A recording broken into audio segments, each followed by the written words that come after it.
China party CCP వెల్లడించే విషయంతో అధికార party జిన్పింగ్కు seat ఎసరు తప్పదా? అలానే అంటున్నాయి విశ్లేషణలు. ఇటీవల గాల్వాన్ ఘర్షణలో అమరులైన జవాన్ల సేవల్ని గుర్తించిన భారత ప్రభుత్వం వారికి ఘనంగా అంత్యక్రియలు నిర్వహించింది. వారి త్యాగాన్ని యావత్ దేశం కొనియాడింది. ప్రతి పౌరుడు వారి కుటుంబాలకు సంఘీభావం ప్రకటించారు. రాష్ట్ర ప్రభుత్వాలు వారి కుటుంబ సభ్యులకు అండగా నిలిచాయి. కానీ చైనా మాత్రం ఇప్పటివరకు తమ సైనికులు చనిపోయినట్లు కూడా అధికారికంగా అంగీకరించలేదు. దాదాపు 44 మంది మృతి చెంది ఉంటారని మన వర్గాలు అంచనా వేశాయి. అయితే ఈ విషయాన్ని అంగీకరిస్తే షీ జిన్పింగ్ సీటుకు ఎసరు తప్పదని తెలుస్తోంది. కొన్నేళ్లుగా పీపుల్స్ లిబరేషన్ ఆర్మీలో ఉన్న వ్యతిరేకత ఒక్కసారిగా బయటకు వచ్చే అవకాశం ఉన్నట్లు తెలుస్తోంది. అలాగే చైనా కమ్యూనిస్ట్ పార్టీ ఆగడాలకు కొమ్ము కాస్తుండడం పిఏఎల్లోని ఒక వర్గానికి అస్సలు ఇష్టం లేదట. అలాగే మాజీ సైనికాధికారులు సైతం జిన్పింగ్ తీరుపై తీవ్ర ఆగ్రహంగా ఉన్నట్లు సమాచారం. ఈ విషయాలను సిపిసికి సంబంధించిన ఒక మాజీ నేత కుమారుడు జిన్ యాన్లీ యాంగ్ వెల్లడించారు. ఈ మేరకు ప్రముఖ అంతర్జాతీయ పత్రిక వాషింగ్టన్ పోస్ట్లో ఆయన ఒక వ్యాసాన్ని ప్రచురించారు. ఆ కథనం ప్రకారం ఒక్క అవకాశం కోసం అధికారం సిపిసి వద్దే ఉండడంలో పిఎల్ఏ కీలక పాత్ర పోషిస్తోంది. ఒకవేళ పిఎల్ఏలోని సైనికుల మనోభావాలు దెబ్బతింటే వారంతా అసంతృప్తిగా ఉన్న లక్షలాది మంది మాజీ సైనికులతో చేతులు కలుపుతారు. వాణిజ్య కార్యకలాపాల నుంచి పిఎల్ఏను దూరం పెట్టడం వంటి పలు నిర్ణయాల వల్ల అనేక మంది మాజీ సైనికాధికారులు జిన్పింగ్ నాయకత్వంపై తీవ్ర ఆగ్రహంతో ఉన్నారు.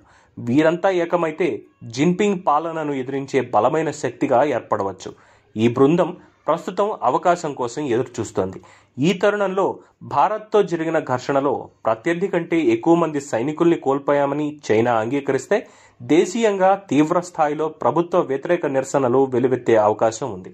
ఇక్కడ అసలు విషయం ఏంటంటే ప్రభుత్వానికి వ్యతిరేకంగా మాజీ సైనికులు చేయబోయే సాయుధ పోరాటాన్ని అణగదొక్కే సాహసం జిన్పింగ్ యంత్రాంగం చేసే పరిస్థితులు లేవు.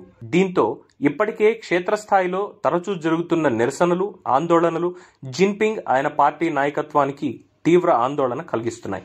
ఎన్ని వ్యూహాలు రచించినా ఈ నిరసన సెగలు చల్లారడం లేదు. దాదాపు 5.7 కోట్ల మంది మాజీ సైనికులు ప్రభుత్వానికి వ్యతిరేకంగా ఉన్నారు.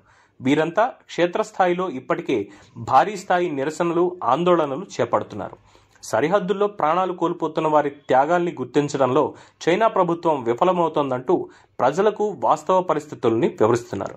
వియత్నాం యుద్ధం, కొరియా యుద్ధంలో పోరాడిన వారి సేవల్ని ఏమాత్రం గౌరవించని ఉదంతాలని తెలియజేస్తున్నారు. గతంలో పలు యుద్ధాల్లో పాల్గొన్న చైనా మాజీ సైనికుల జీవితాలు అత్యంత దుర్భర స్థితిలో ఉన్నాయి. పింఛన్లు, ఇతరత్రా ప్రయోజనాలు కల్పించేందుకు సిసిపి ప్రభుత్వంలో ఇప్పటి వరకు ఒక సరైన వ్యవస్థే లేదు. దాంతో వారంతా స్థానిక ప్రభుత్వాలపై ఆధారపడాల్సి వస్తోంది. నిధుల పరిమితి దృష్ట్యా ఆ ప్రభుత్వాలు వారికి చాలా తక్కువ మొత్తంలో సాయం చేయగలుగుతున్నాయి. దీంతో వృద్ధాప్యంలో బతుకు వెళ్లదీసేందుకు నానా యత్న పడాల్సి వస్తోంది. వీరి పరిస్థితిని గమనిస్తున్న ప్రస్తుత సైనికులు జిన్పింగ్ తీరు పట్ల తీవ్ర వ్యతిరేకతతో ఉన్నారు. ఈ పరిణామాల నేపథ్యంలోనే జిన్పింగ్ ప్రభుత్వం మృతుల సంఖ్యను వెల్లడించడానికి భయపడుతోందని జియాన్ లీ యాంగ్ తెలిపారు. ఈ సందర్భంగా భారత ప్రభుత్వం వీర సైనికుల అంత్యక్రియలను ఘనంగా జరపడాన్ని యాంగ్ ప్రస్తావించారు.